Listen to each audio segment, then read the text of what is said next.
So I can't wait to talk to you about real estate. I've got 100 questions, Mindy, and Good, I want to have answers. Yeah, how many answers do you have for that? 1,000. Okay, there we go. See, that's why you have a highly rated, it's not just a highly rated podcast. It's like one of the biggest podcasts in the world, isn't it? I mean, you're like second to Joe Rogan.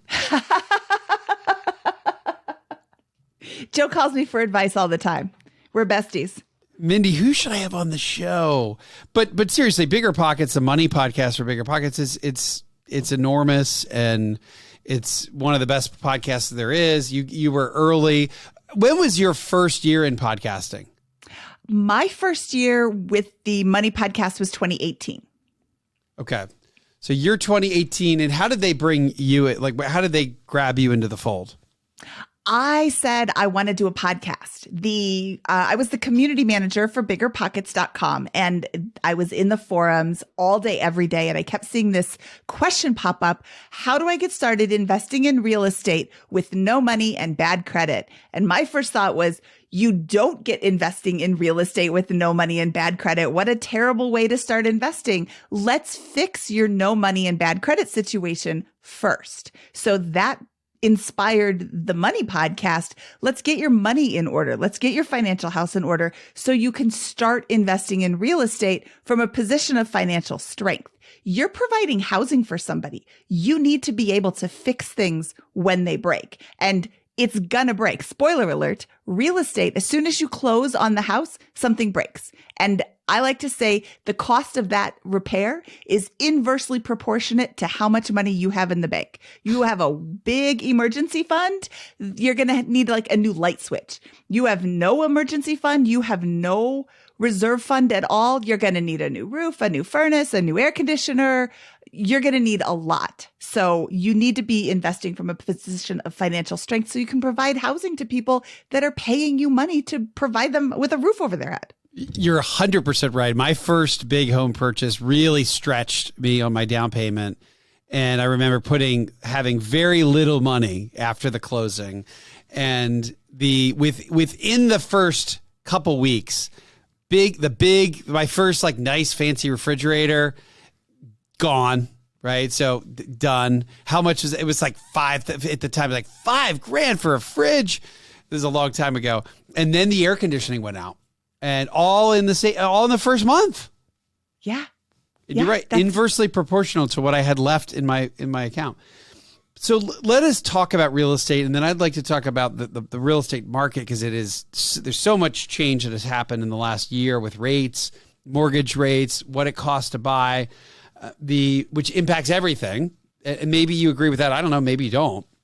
But let's start with, I just want to start with, you're a real estate agent by trade, and you've been, the way you do this, you'll buy a place, fix it up, live in it, and then you'll sell it or flip it. Just what is that like? Because that's kind of been a dream of mine. If I was fully into real estate, I would like to do it the way you've done it.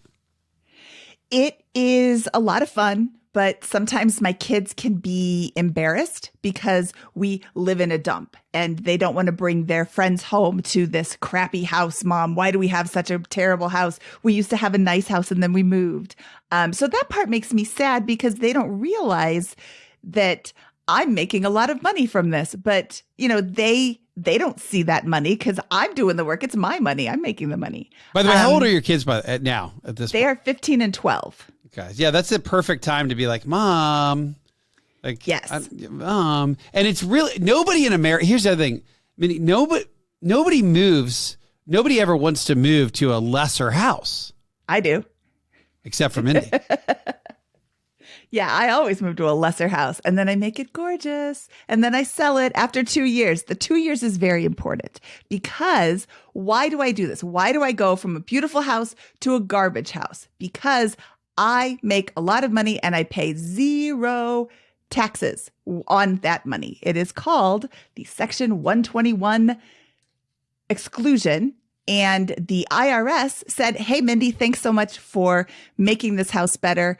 Up to $500,000 of your gain will be excluded from capital gains taxes. That's our gift to you. And I said, well, thank you, IRS. I really appreciate that. That's because I'm married. If I was single, it would only be $250,000. So I'm actually hoping that I have to pay taxes on my flip that I'm in right now. So are you already looking for the next property? Because if you already, this looks like a nice house, if I can see from your background, but so you've already fixed this one up. Yes, we have a couple of projects left, which should be done by the end of this school year. And then what's been the geography, by the way? How big of a circle or radius are you looking at? Ooh, so we started in Illinois and then we went up to Wisconsin and now we're in Colorado. Wait, so you'll have no so you're really looking at really for the very, very, very best renovation type deal? Or no? See. When we were in Illinois, we didn't have kids. So it was like whichever suburb of Chicago we found a great deal in. When we moved to Wisconsin, we thought we really wanted to live in Wisconsin. Wisconsin actually has high property taxes. And when we finished renovating that house, we're like, wow, our property tax bill is like a mortgage payment every month. This is so expensive. They were $17,000 a year. I'm not sure what property taxes are where you are, but my current mortgage payment is my old monthly property tax payment. And then I had mortgage on top of that. It's that, well, so because you're near the big suburb and it's just super expensive. And now you're in, where are you in Colorado? I'm in Longmont, Colorado. And we have surprisingly low property taxes on residential real estate in Colorado. Okay, so kid, I want to almost visualize. I would suspect over the years you've gone from lower priced houses and you've gotten maybe spent more and more. As prices have gone up. Where are you now? Are you at the most expensive you've been housing wise or no? No, I actually have gone back down. So the first house was it was a condo and it was $50,000. And we made it up to a $500,000 lake house that we sold for $750 or $775. We came back down to a property that we bought for $175,000. You went from a $750,000 lake house to a $175,000 house? 2 bedrooms, 1 bathroom, total dump. It was beautiful when we sold it. We sold it for almost $600,000. Whoa. Yeah.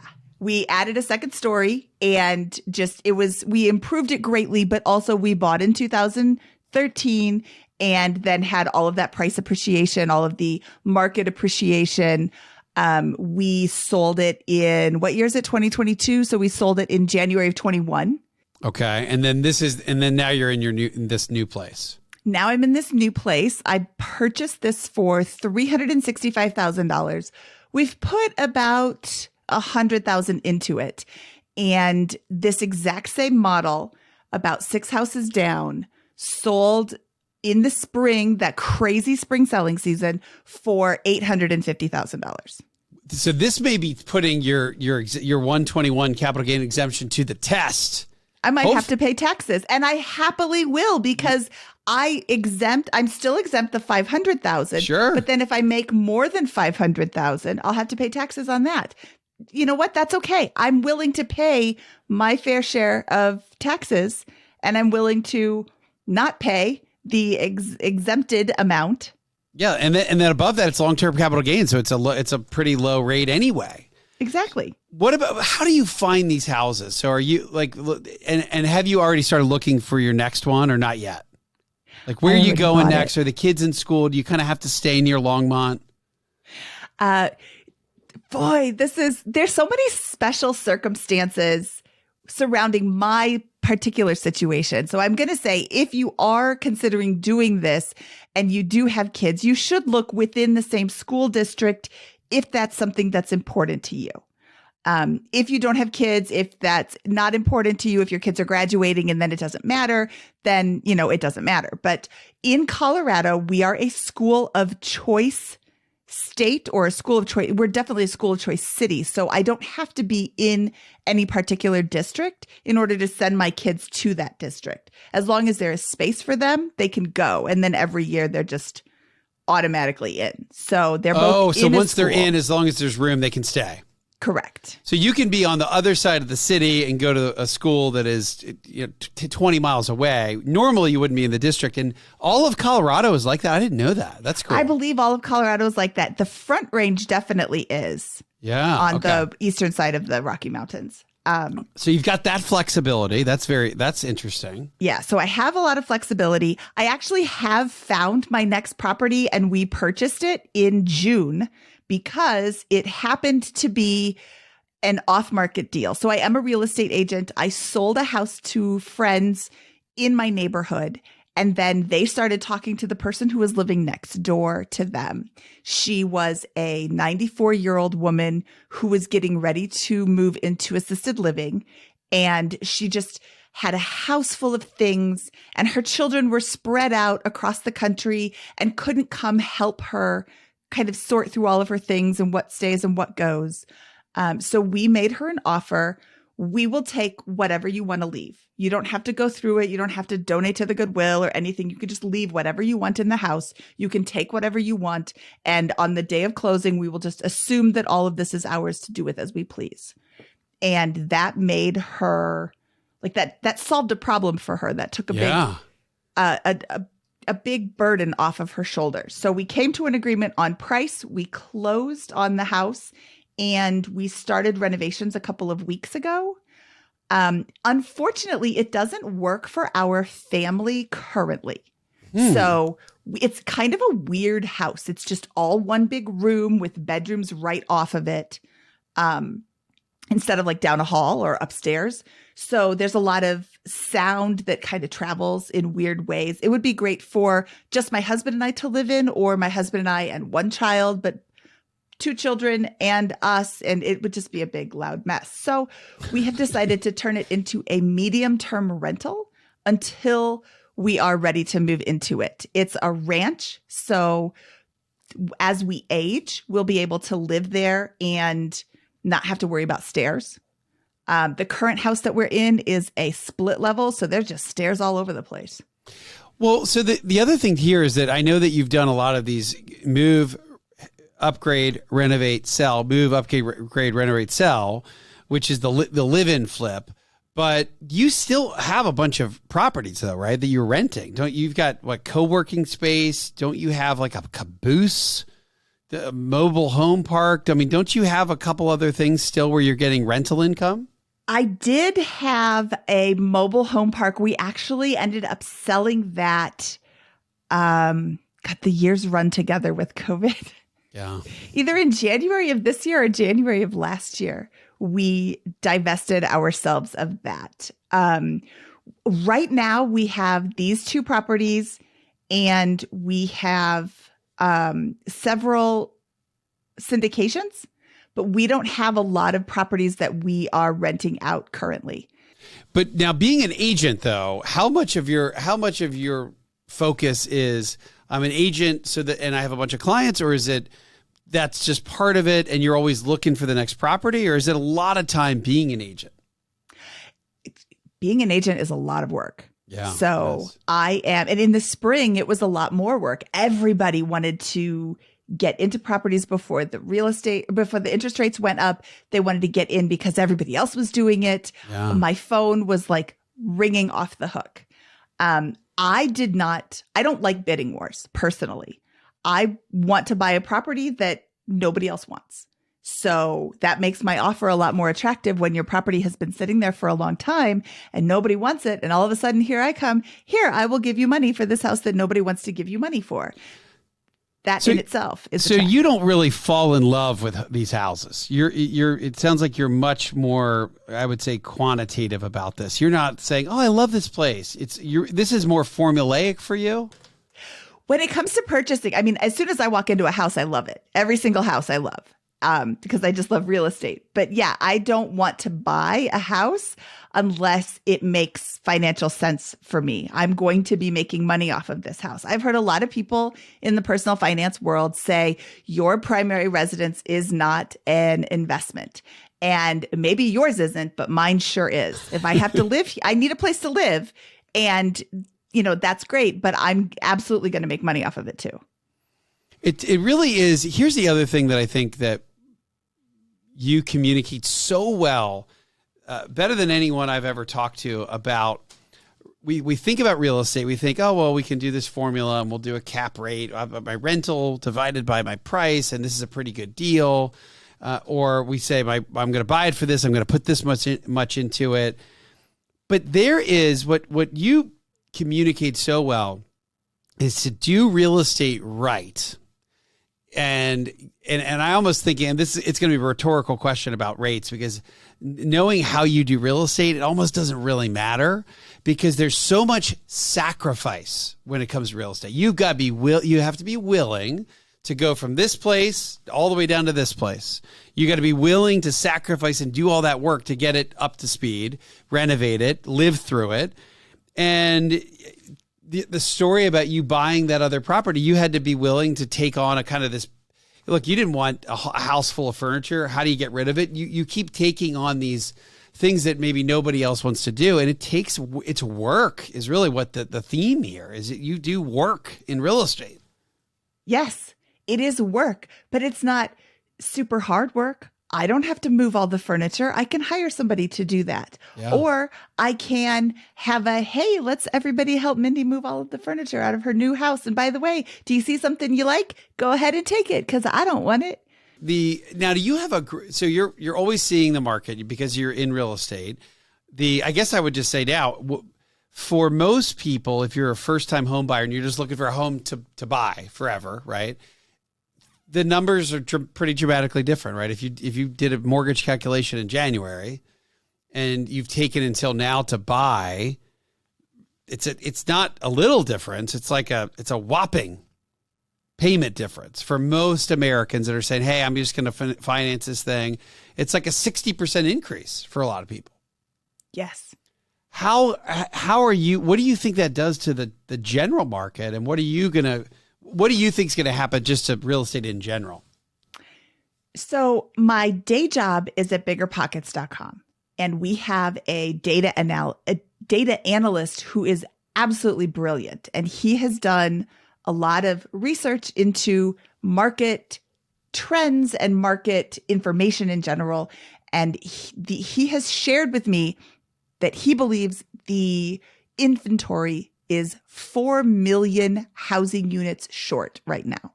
And the economic law of supply and demand says that when supply is low, prices go up. When demand is high, prices go up. We have both high demand and low supply. So prices are going to go up. Just because interest rates have gone up doesn't mean that demand is going to stop. Now, demand has fallen in a lot of places. I'm in Colorado. Demand has fallen dramatically. There's a lot more opportunity on the market, but there's still, prices haven't collapsed. This isn't 2008. All the people that are out there saying, oh, it's 2008 all over again, I'm just going to wait until prices fall again.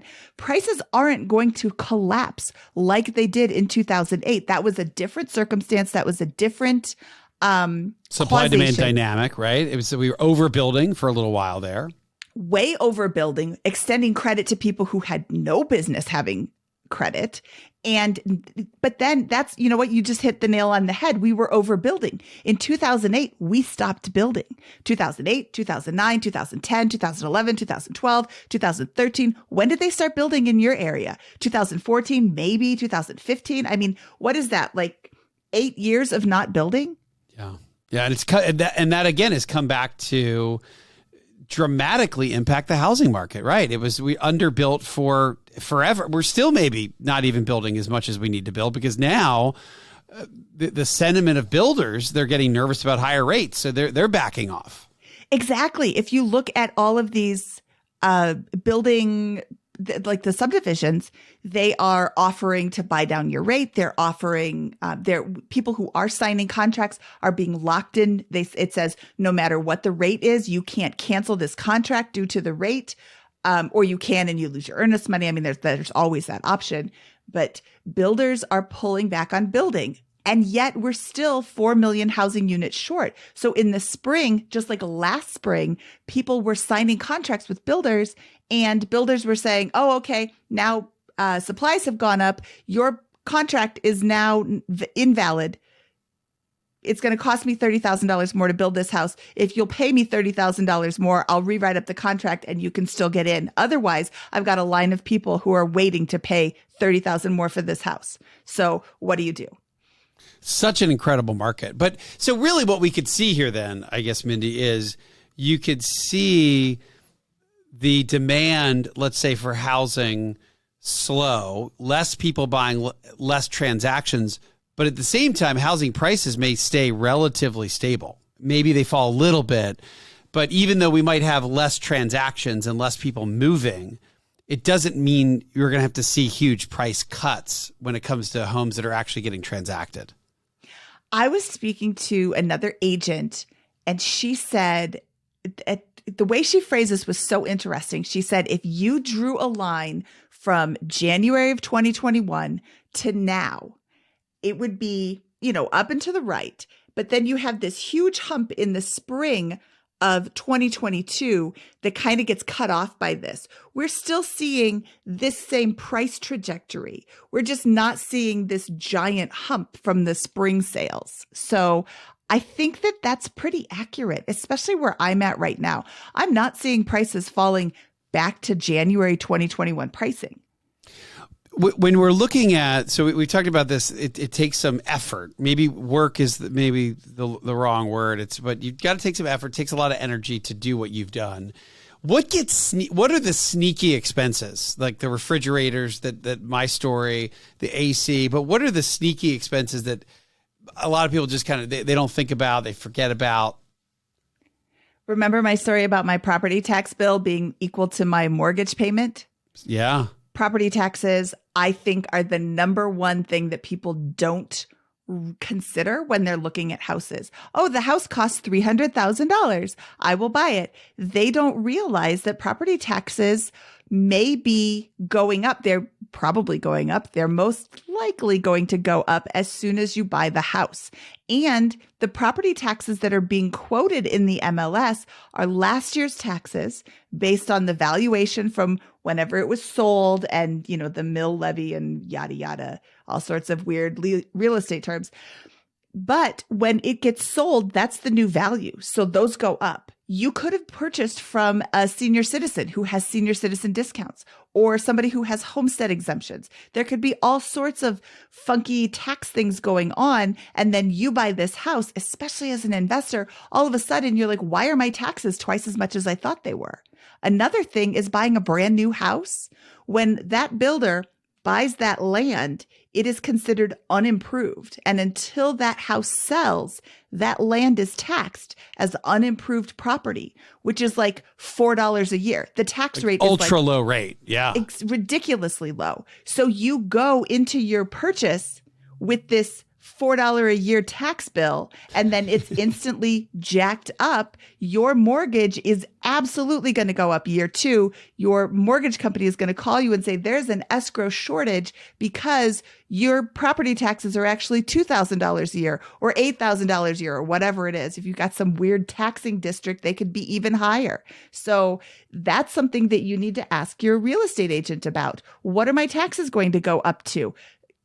Take it upon yourself to do research into this so you're not surprised, especially if you're like Wes and spent all your money on your house and your house poor with your first one. Yeah, it's a scary place to be. It's a scary place to be. It really is.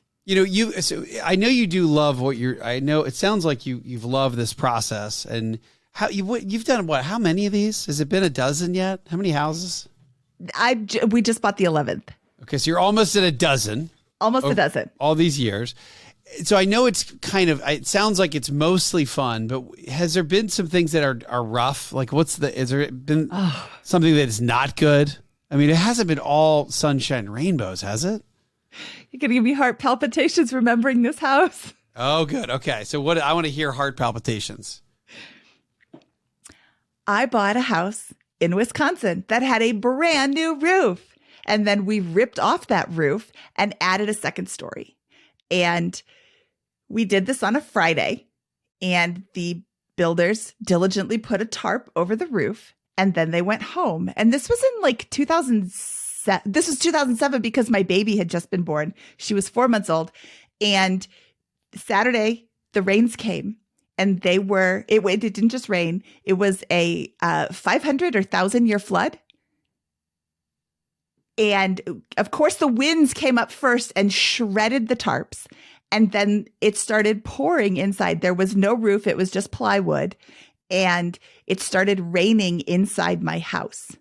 And there was one place that I could put my brand new infant baby in the middle of the bed that wasn't getting rained on, but it was raining through the light fixtures. Oh, wait a minute. Hold on. You were in the house? It's a live-in flip. You got to live there. You were in but even when they take the roof off? Yeah. It was like the summer. We still had, it wasn't wintertime in Wisconsin. It's funny. I think back at 2007, it's almost like right before we had iPhones were prolific. Right. So you didn't like check the weather every 10 minutes. Like here, it's like, hey, there's a freeze warning coming tonight, or it's going to be really nice tomorrow. We didn't quite do that. Like your roofers didn't do that, did they? No, they didn't. And we actually discovered this website called Wonderground, Weather Underground. Yes. I use it every day still. Yeah. Well, at that time, I don't know if you can still do it. You could watch the waves come in, and this one's red, which means really heavy rain. Here comes one that's purple, which means ultra super really heavy rain. Ultra super really, yeah. And it's just, you're like, what am I going to do? We had buckets and bowls and everything all over the house, and there was no sleeping that night except the baby in the middle of the bed with the one place that wasn't getting wet. And it was just heartbreaking to go through this the entire night. And what do? You don't leave and go to a hotel because then everything's ruined, but you stay there and you're just frustrated and sad and angry. And they offered to replace all of the insulation in the ceiling. I'm like, well, thanks. What was so the house, so you had, they took off the tar shingles, and the rain just came right through all the insulation. Did it ruin the house as well, or did it not quite ruin the house? It didn't ruin the house. We were able to dry it out. We didn't have mold another fun issues. Process. Yeah. Let's just dry this place out. Yeah. How long did that take? Yeah. We did have a lot of buckets and bowls everywhere, so there wasn't just standing water all over the floor, and every towel was used. And we were diligent about running all over the whole house all night long. But yeah, it was one of the worst nights of my life. So what did you end up selling that house for though? We sold that for about $750, $775. So that was a really good one. That was an okay one. We bought that house expecting to sell it for $1 million. And we sold in 2012 when nobody was buying houses. And I'm sure it's now worth $1 million, but just leaving it. And that was the house that I brought my babies home in. And that was the house where they took their first steps. And that was going to be really awesome. But it was also easy to leave that house with the memories. God, I'm getting hot. It does get emotional. Housing is so emotional. It's so complex. There's so much that has to do with your family relative to the home. All right, what's the best? Give me what upside surprise have you had in doing this labor of love? We sold the house before the one that I'm in right now. We bought it for $176,000. We sold it for $598,000 6 years later. So it's a triple. Yeah. We put about 100 into it. Uh-huh. It never rained in the house. That was awesome. A good start. A lot of good memories in that house. It was, of course, there's a lot of work involved in this. We do. Oh, did I tell you we DIY most of the construction? No. Okay. So I thought you would, I thought that you would hire all these people and you'd have like first of all, I was like, when is your TV show going to happen? Because really, they should just be following you around with a camera. Really? I don't know. You're doing this for real life. Agree. Are you talking to the networks right now or no? No. Not yet? you paid 175, put in 100, sold it for almost 600. So what was did you add a bunch of space or just make it look amazing? Both. We added a second story, and that's something I don't think we're ever going to do again. That's just a lot of work. And that part we do hire out. We hired somebody to build the structure, to put the roof and the siding on, install the windows, that kind of thing. And then we finished off the inside, the flooring, the painting, the tiling, the installation of the bathrooms. So you and your husband, though, when you say you're DIYing this, like you're actually doing the floors, you're doing really anything that's not crazy specialty, right? Even a lot of stuff that is crazy specialty, we do. My husband's father was an electrician. He ran all of the electricity over there, but my husband did all the plumbing for that house, because plumbing is not that hard. Step number 1, turn off the water. And step number 2, test to make sure that the water's turned off. And then, run Number the 3 plumbing for me, call a plumber. Or call a plumber. A lot of times it is difficult to find a contractor who will answer their phone. When they do answer their phone, they're not available until, 2050. And so true. It will cost $50,000. You're like, well, but it's $27 in parts and 3 hours worth of work. What do you mean it's $50,000? So many times it is easier to just learn the skill than it is to find somebody who already knows the skill. I guess and to some extent, I think you kind of answered this, is if you're looking to buy a house really just for life and not do a live and flip, if you think, look, big picture, 4 million homes underbuilt, big picture, sure, rates are higher, but prices should stay relatively steady and still over the next several years probably go higher, you would still encourage someone who's looking to buy a house to go ahead and do it now? Or would you tell them to wait a little bit and rent?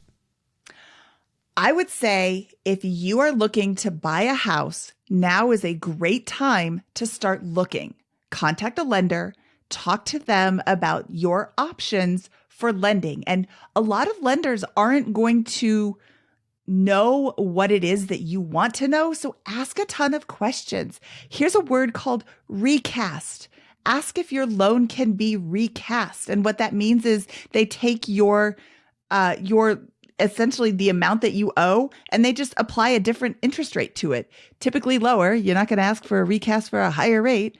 But if you have a property that you find now, that you love now, get into it now. And then when rates come back down, if your loan can be recast, ask them to recast it. So you're paying less.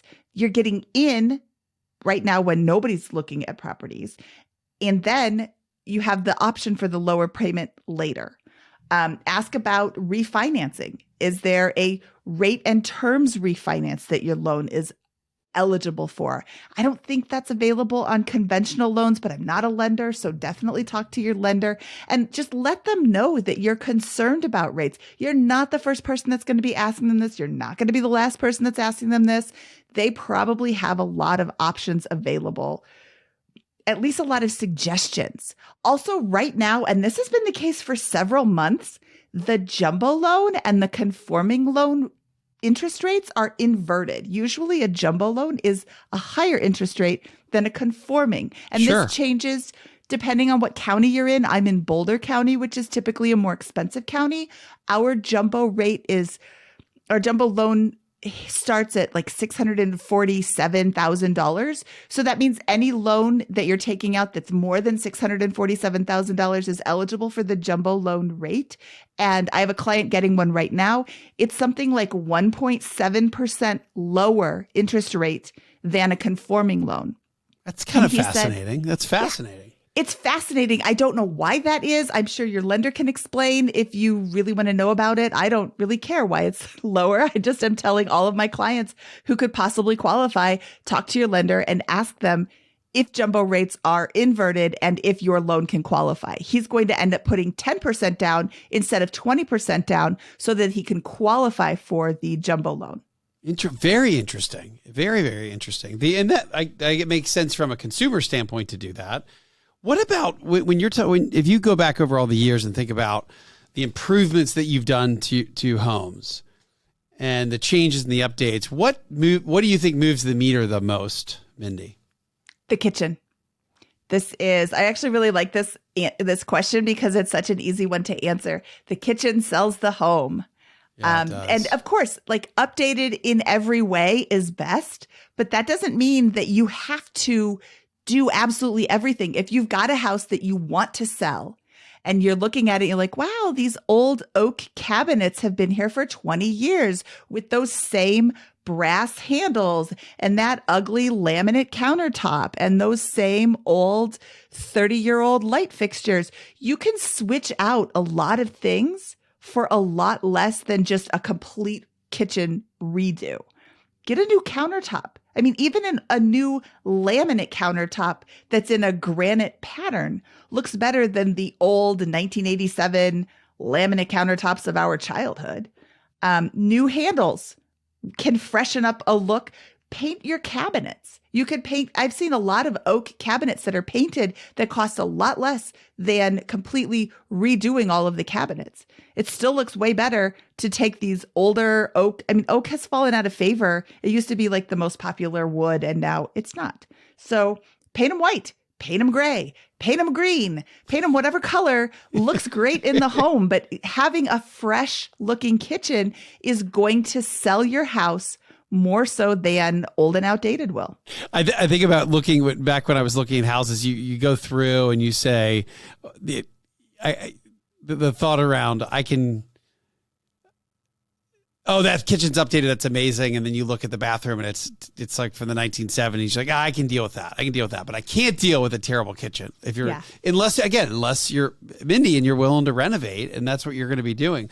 What about for retirees? So again, we're the Retire Sooner podcast. We have people that are trying to either retire young or even these are, let's say, folks that are in their 50s and 60s. What if you're what about making a place more livable? If you're, let's say, if you're not a 35-year-old retiree and you're in your 60s and your 70s, do you have any thoughts on if we go into retirement to make a place more livable or for the long run, if we're going to age there over time? So this is actually a really interesting problem that I think we're going to be facing with people who are in their late 50s, early 60s as they start to retire. Maybe they've lived in their home for 20, 30, 40 years. 20, 30, 40 years. And think back 40 years ago, how much were you paying for a house? Like $25,000, $30,000. You have had such price appreciation, which is awesome. But you also now are looking at paying taxes on your house when you sell it because you've hit that $500,000 if you're married. You probably have overshot the $250,000 if you're single.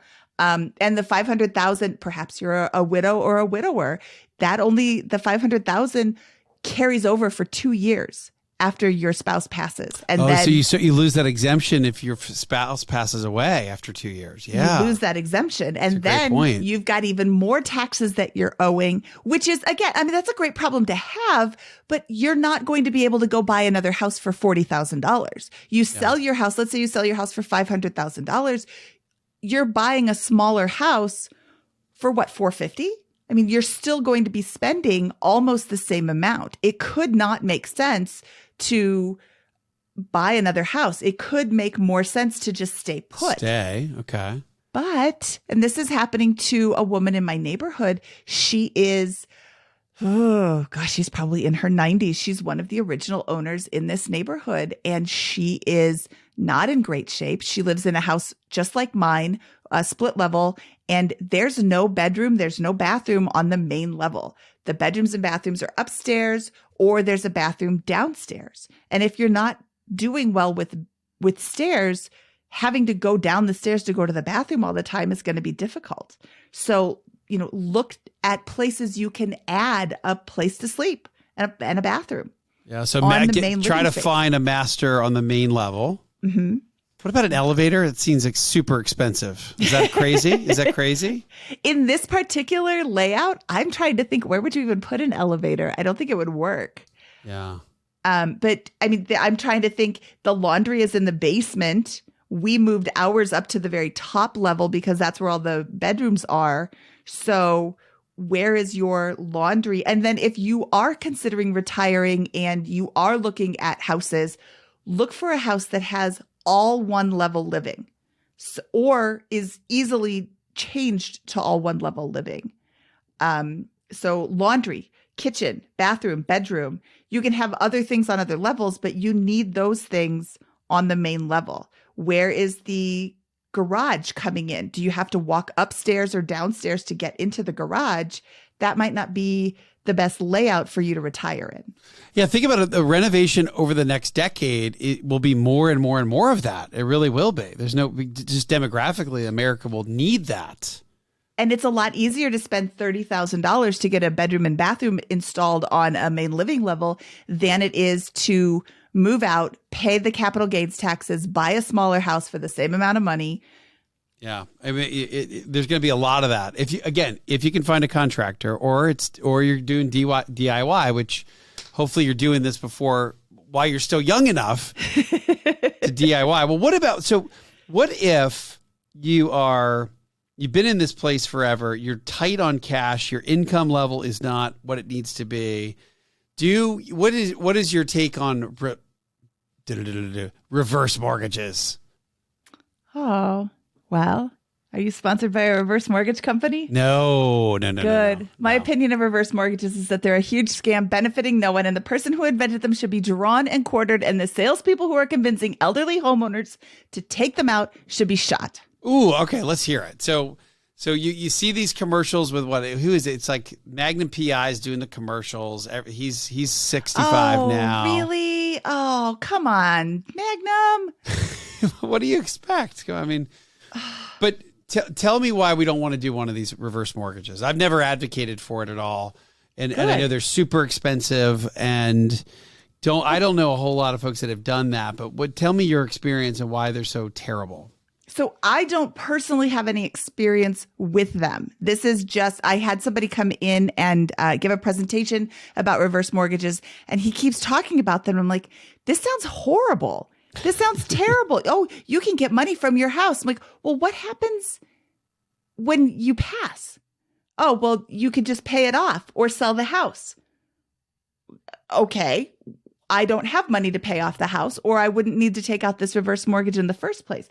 There's really high closing costs with this type of loan. Let's say you and I are married, Wes, and you take out this loan and I'm not on this loan. Mm-hmm. If you pass away before I do, I could be evicted from the home because you're the one who has the mortgage, not me. Yeah, there's so many weird loopholes to it too. You're right. And that's why there's a lot of disaster stories around it. It's super expensive. You're right. And usually people that are doing it, they're already in kind of a tough position. And then they're essentially, they are mortgaging. They're using leverage. And I can just see it going wrong very, very quickly and very, very easily. Well, and when you are closing on this deal, you are presented with like a inch thick stack of paperwork. Are you reading it? No, you're not. Nobody ever reads all of those documents. But like you just said, there's a lot of loopholes and a lot of really weird circumstances, and none of that benefits you. You don't sign an inch thick of paperwork in something that benefits you. Yes, you're getting the money, but then you are signing away the equity in your home. You're signing away, like, this could be the house that you raised your kids in. They could be counting on this to raise their kids in, or not even knowing that you're taking this out. And then as soon as you pass, here comes the mortgage company. Okay, get all your stuff out because now we own this house. It just doesn't seem to be a good idea. You're preying on people who don't understand what's going on. There's a lot of like double speak and salesman garbage, and the people who sell these make high commissions to push this on you. And I just think that I think it should be illegal.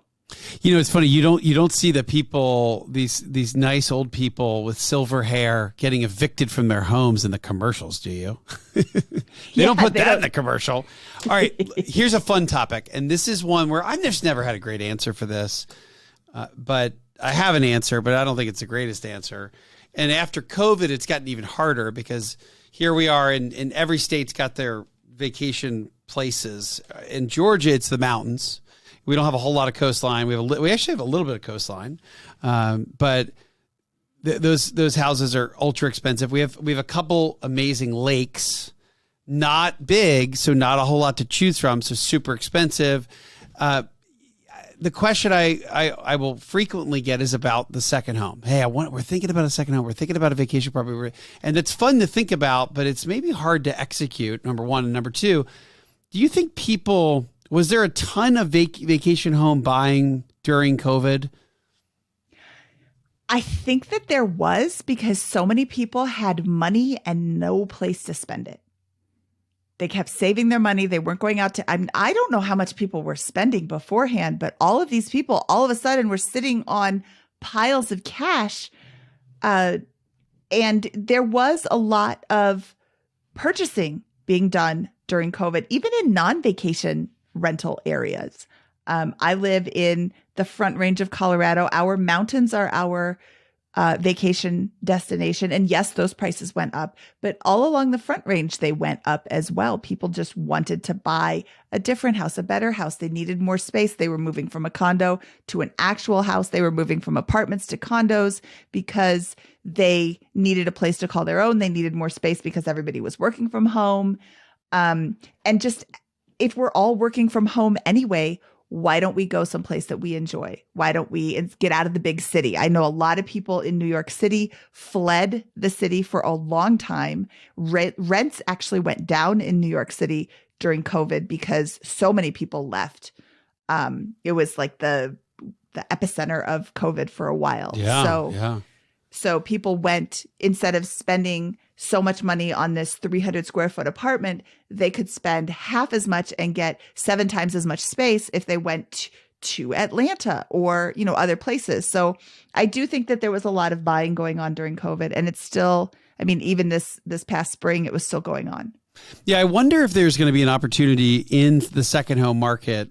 I think time will tell, but I do wonder if there was a little overbuying of the second home. Does it get used as much as people think they were going to use it? And I wonder maybe next summer or I wonder over the next year if there'll be some softness in the second home vacation market, or maybe not, because that's a population that have plenty of money to go buy. So I don't know. I would think the second, if you have money to buy 2 properties, if you don't use the second property so much, you're not going to be quick to just dump it for the first offer that comes along. Yeah. You might sell it, but you're not going to do so in a way that makes you lose a lot of money. I wanted to ask you about two more questions. I want to ask you about lenders. I've been seeing, I don't know if it was some sort of, one of these stadiums is maybe it's a Rocket Mortgage Stadium. I don't know if it was like Monday Night Football or something, but I've started to see mortgage company ads get a little more creative around, if your rate drops, then we'll call you to refinance, or well, thank you. Or just, I was with some mortgage folks the other day, and I was asking, hey, do you have any of the old mortgages? Did you save any of the 3%ers? Do you have any of those left in the drawer? I'd like one of those. What do we do? How do you find the right lender? I think that too many people focus on the rate and they don't focus on the service or the ability to close. Even more so in the spring, but definitely going forward, you need a lender who does what they say they're going to do and can close on time.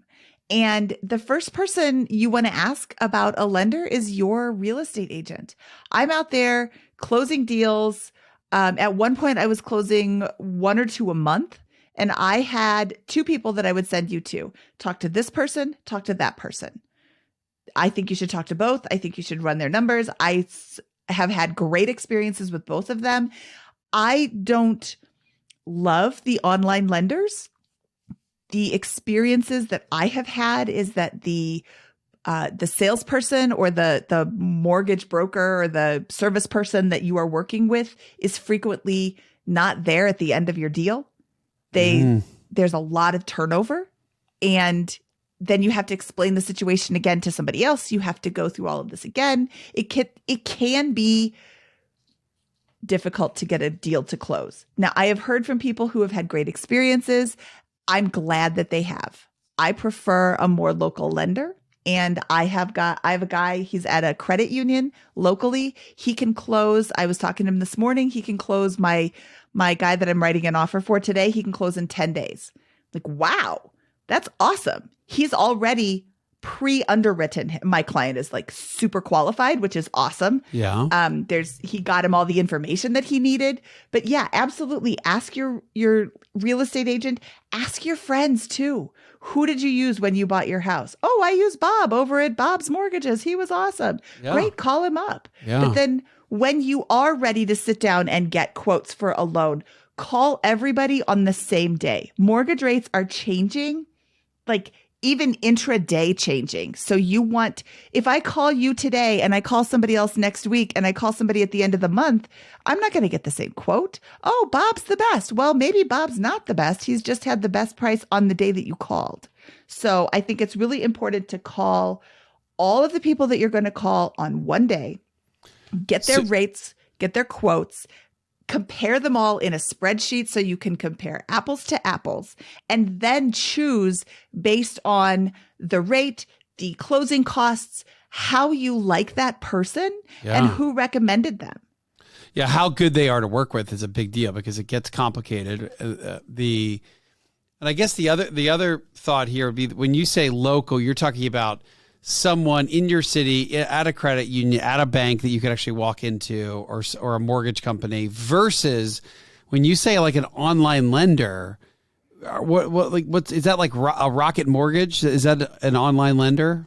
Rocket Mortgage is an online lender. I'm trying to think of who are these other online lenders. I don't want to name names and like. But that's good. So an example, like a Rocket Mortgage is a big national online lender, as opposed to your local credit union. That's a huge difference between the two. Yes. And my other lender was, they're licensed in all 50 states. They do have physical locations you can go into. I was actually working with somebody who was located in California, but since the company is licensed in all 50 states, they can write loans in my state as well. And they were amazing for a VA loan. They could close in 17 days on a VA loan, which is unheard of. VA loans. It's so quick. Yeah, it is quick. Yeah. They usually take like 45 days plus, and then they're calling up for an extension. They were really, really great to work with. Yeah. So so the takeaway though here is spend some time to find a lender before you're out shopping for a house even. Mm-hmm. Yeah. Okay. And then final thoughts. I feel like I'm ready to go live it and flip it. I'm ready to go do live and flip. Live it, even though I'm not very handy. I used to be, and I've kind of just gotten worse over the years. You don't have to be handy to be a live-in flipper. You can hire out jobs. You can do the jobs you like and hire out jobs you don't like. Do your research and be honest with yourself. How much money do you have to put into something? How much time do you have to put into something? Can you live in a construction zone? I mean, I'm living in a construction zone. There's drywall and nails and tools everywhere. And every once in a while, it's like, you know what? We're going out to dinner tonight because I cannot handle making dinner in all this mess today. And, how much can you handle? It's kind of like second nature to me now, but it can be kind of stressful to live in flip. It doesn't have to be, the worst thing in the world. Always keep a room where you can close the door and just get away from it all. An untouched room. And that can change as you're, touching rooms, but always keep an untouched room so you can just relax. But yeah, real estate is an excellent investment class. It really is. It takes a little effort. It takes some effort. It takes effort. Yeah. What kind of money can you make with no effort? Yeah. It doesn't happen. Not in America, not anywhere. If it could happen, it'd be in America, but not anywhere. Mindy, thank you so much. Mindy Jensen, you are the host or the co-host of one of the coolest, biggest podcasts, Bigger Pockets Money, the Bigger Pockets Money podcast. And it sounds like you have a really fun life. You get to do podcasts. You're the community manager of Bigger Pockets. You're a real estate agent.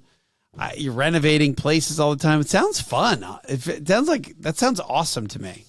My life doesn't suck. It is a lot of fun. Awesome.